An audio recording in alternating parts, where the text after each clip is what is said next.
with the government remain through the laws that we are required to carry out. But so often, when I look back at the backlog, and there is a huge backlog of environmental justice, civil rights cases at EPA, they were essentially put on the shelf.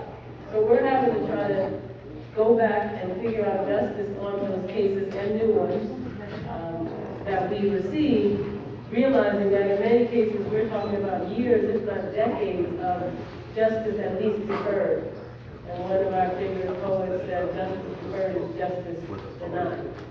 So I understand where I'm sitting, but I first and foremost want to say to you, I'm still committed to a seat at the decision-making table with full recognition that doesn't always mean we're going to be on the same side of every issue. But I'm going to be here to listen to you. I'm going to be here to look you in your face and listen to what you have to say.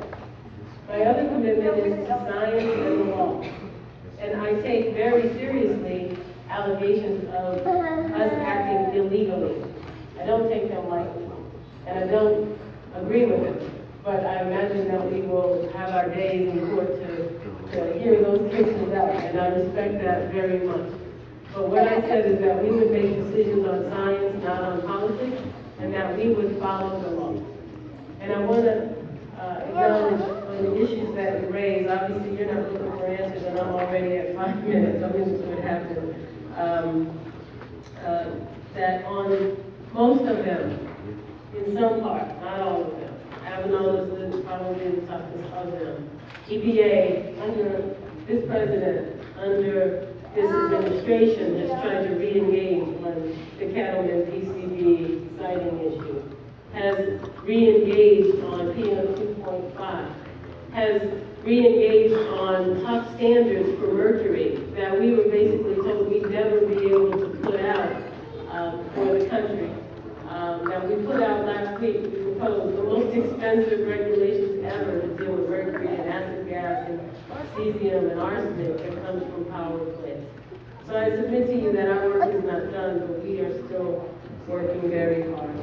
I want to commit to you that one of the things we've said all along, even in the controversial 1-hour NO2 standard that is at issue in the Avenal map, is that we believe monitoring did not reflect reality on the ground.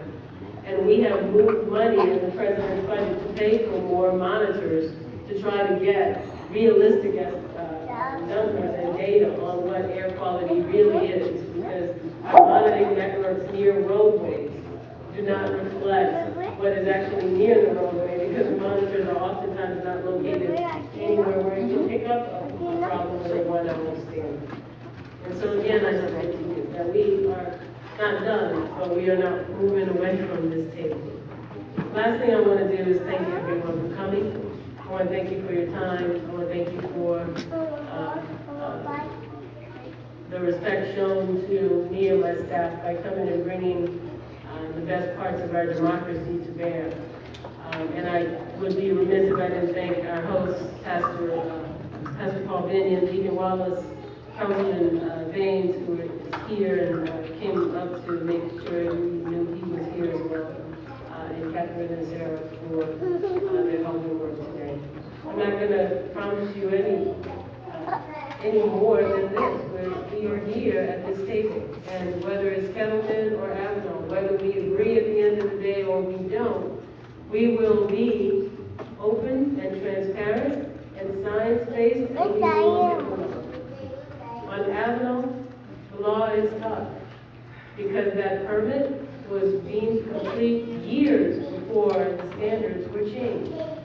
And at some point, we must look at a case and determine whether or not we would win it or lose it on its merits, on its face. We don't agree necessarily with that, but it is a matter of looking at a judge who almost certainly was going to give us a decision that said you must make a decision quickly.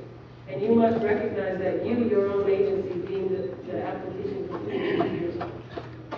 So we're going to go back to it. So again, I